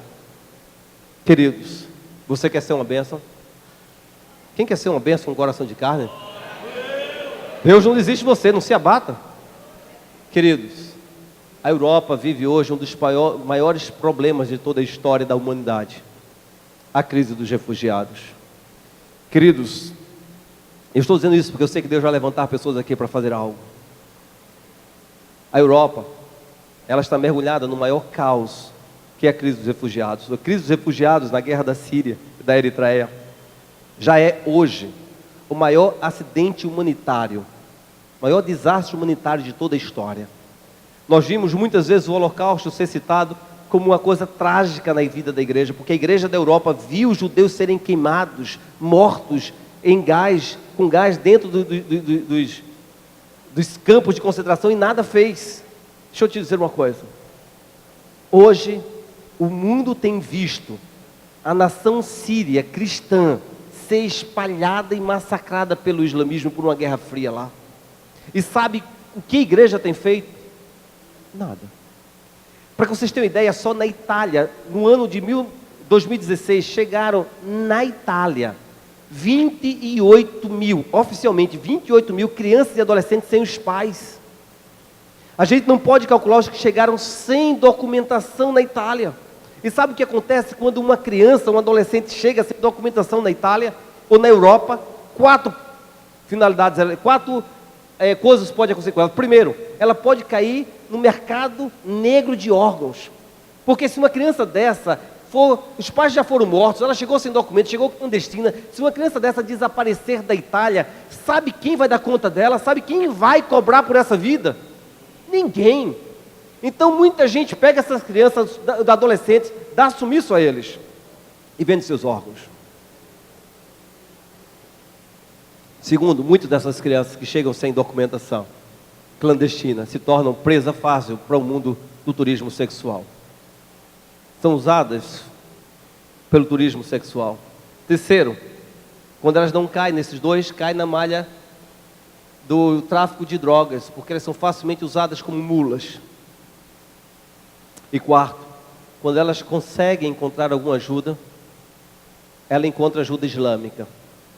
Porque é o islamismo que está custeando. Eles matam os pais cristãos dessas crianças e adolescentes na África, pegam essas crianças, levam para a Europa e financiam albergos, financiam orfanatos para catequizar essas crianças no caminho islâmico.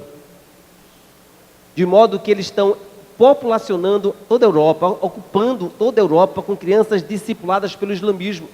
Vocês viram há pouco aqueles 4 jovens que fizeram um atentado em Sri Lanka, na igreja cristã? Vocês não têm notícia disso? Pois deixa eu dizer a você, aqueles 4 jovens foram treinados na Inglaterra. Tinham passaporte inglês. Porque isso que o Islã está fazendo. Matando os pais e trazendo as crianças para catequizar elas, para que elas cresçam como crianças europeias. E sabe quantos orfanatos são mantidos pela igreja do Senhor? Sabe quantas pessoas têm orado pelos refugiados? Sabe quantas vezes igrejas têm se levantado para interceder? Sabe quantos projetos cristãos estão sendo feitos para acolher os refugiados? Você já ouviu falar de algum? Porque esse é o número do que eu também já ouvi falar. A igreja simplesmente esqueceu a promessa de Abraão, que foi citada aqui pelo irmão, diz assim, que em ti serão benditas apenas algumas famílias da terra, amém? Disse, em ti serão benditas todas as famílias da terra. Aí eu tenho uma pergunta para você. Deus olha lá do céu, abençoou sua casa, tem abençoado sua vida, tem feito prosperar a sua casa, e Ele vê você insensível à dor dos refugiados. Aí Ele diz, vou continuar abençoando ele porque Ele é bom, amém? Não, querido, a igreja do Brasil simplesmente apagou, se ausentou desse problema mundial. Pastor Pedro, do Exército de Salvação, trabalhei com ele em Roma, hoje ele voltou para Portugal. Ele disse uma coisa para mim que eu jamais esqueci. Ele disse, quando Deus começa a mover famílias de um lugar para outro, é porque algo muito grande está para acontecer. E sabe qual é o que eu creio? Eu creio que Deus vai levantar você. Eu creio que Deus vai levantar a igreja do Brasil para sacudir as nações, para ser porta de entrada, acolhimento para tantas pessoas, para que a glória do Senhor se expanda por toda a terra. Se você crê nisso também, fique de pé. Você crê que Deus pode usar você? Eu vim aqui dizer que você não precisa andar com o coração de pedra. Eu vim aqui dizer que Deus salvou você para usar você num grande projeto de evangelização das nações. É claro que alguns irão com seus pés, mas outros irão com seus joelhos intercedendo, outros irão com suas mãos ofertando, mas Deus vai usar essa igreja e Deus vai usar você para a glória dEle.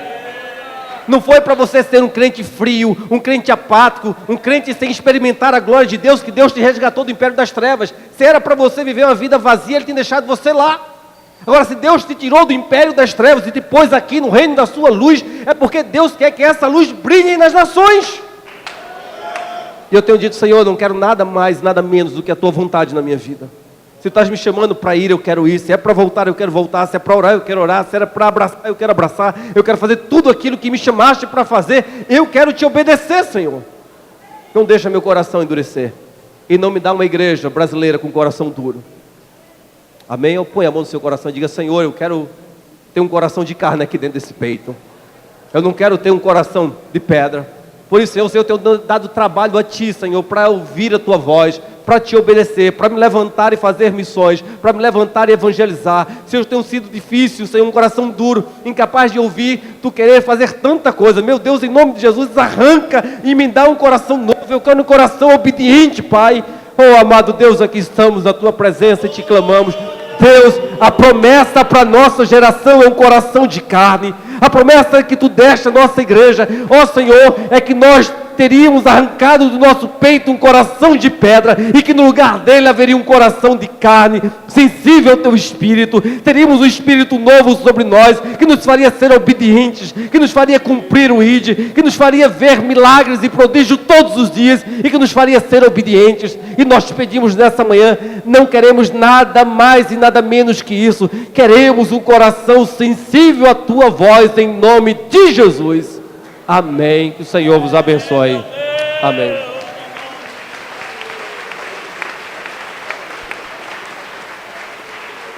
Pode sentar, irmão. Deus abençoe. Queremos nesta manhã sair daqui, meu Deus, transformados por esta palavra. Senhor, queremos sair daqui atuantes na Tua presença. Espírito Santo, aqui está uma igreja forte, aqui está uma igreja imparável, aqui está um povo determinado, aqui estão os valentes, aqui estão os melhores da terra, porque foi o Senhor que escolheu. Aqui estão aqueles que o Senhor marcou por um propósito.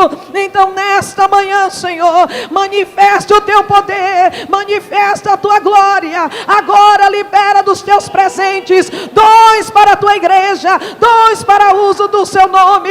Oh Espírito Santo, há corações desejosos aqui. Então vai abençoando, vai ministrando, vai movendo e nos preparando para este momento em que vamos fazer isso em memória do Senhor, para que não nos esqueçamos do Teu sacrifício. Vem, nos abençoa em nome de Jesus. Põe a mão no coração.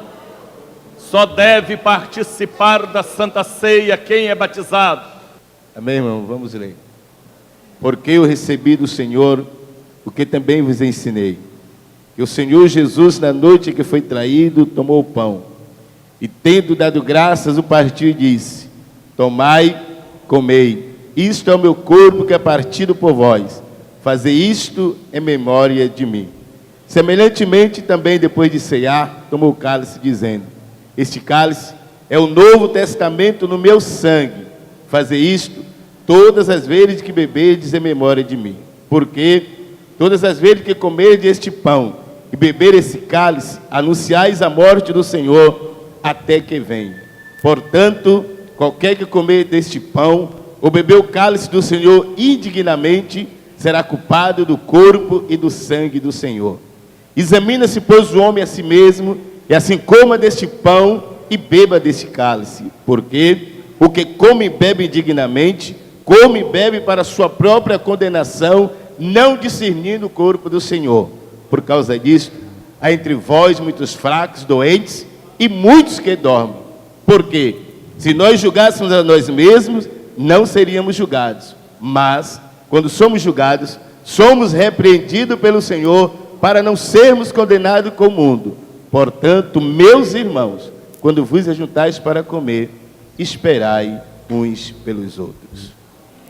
Estenda a mão aqui para o altar, consagramos o pão. Estenda a mão aqui para frente. Pai amado e Pai querido, eis o maná que desceu do céu, Senhor. O teu corpo é o pão para alimentar a tua igreja. E diante dos teus olhos, diante do teu altar, nós consagramos a ti este pão, em nome do Pai, do Filho e Espírito Santo, para a vida espiritual da tua igreja, para a alegria, para a felicidade e saúde do corpo, em nome do Pai, do Filho e do Espírito Santo, nós consagramos em nome do Senhor Jesus. Pode sentar e vão louvando, irmãos.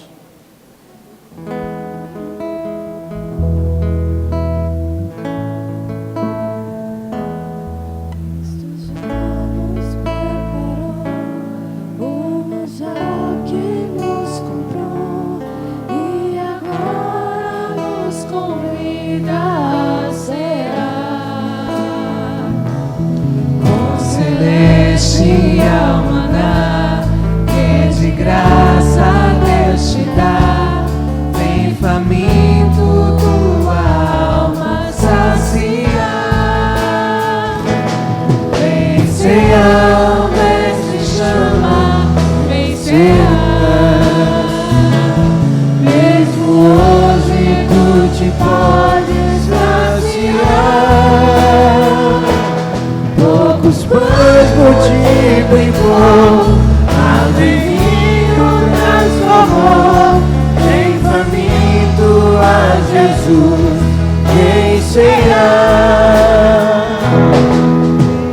Leito se achar, vem a Cristo sem tardar, pois o vinho sem mistura Ele dá. E também dá vida ao pão, Ele nos traz consolação.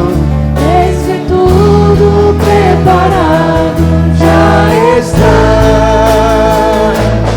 Vem cear, o mestre chama, vem cear. Mesmo hoje tu te podes saciar. Poucos pães multiplicou, água e vinho transformou, vem faminto a Jesus, vem cear. Breve Cristo vai descer e a noiva receber seu lugar ao lado do Senhor Jesus. E quem a fome suportou e a sede já passou, no céu irá ceiar em santa luz. Vem cear, o mestre chama, vem cear. Mesmo hoje tu te podes saciar. Poucos pães multiplicou, água e vinho transformou, vem faminto a Jesus, vem cear. Vem cear, o mestre chama, vem cear. Mesmo hoje tu te podes saciar.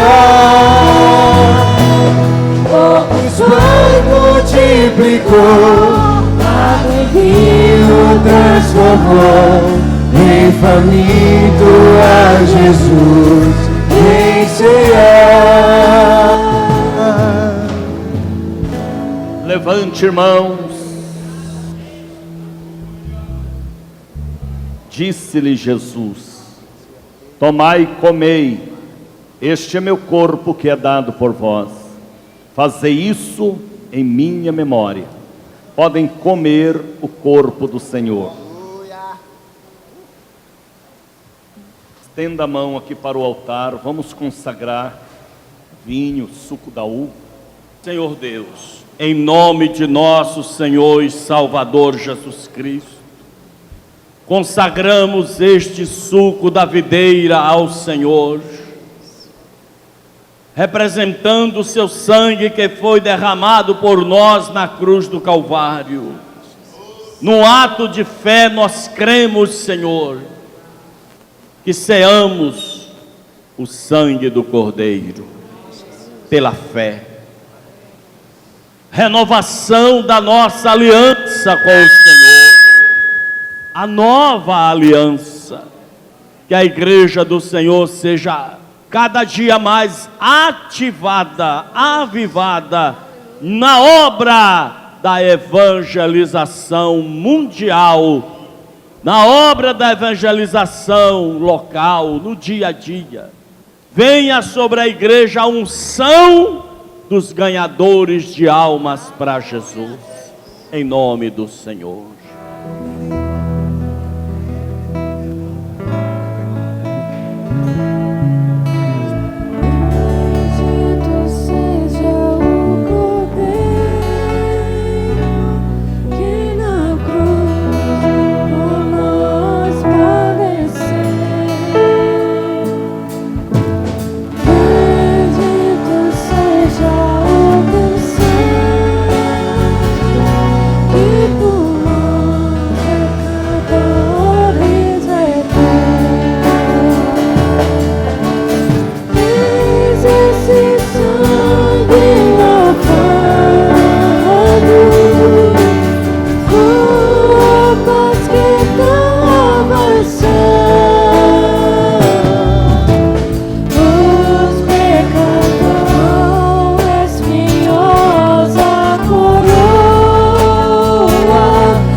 Irmão,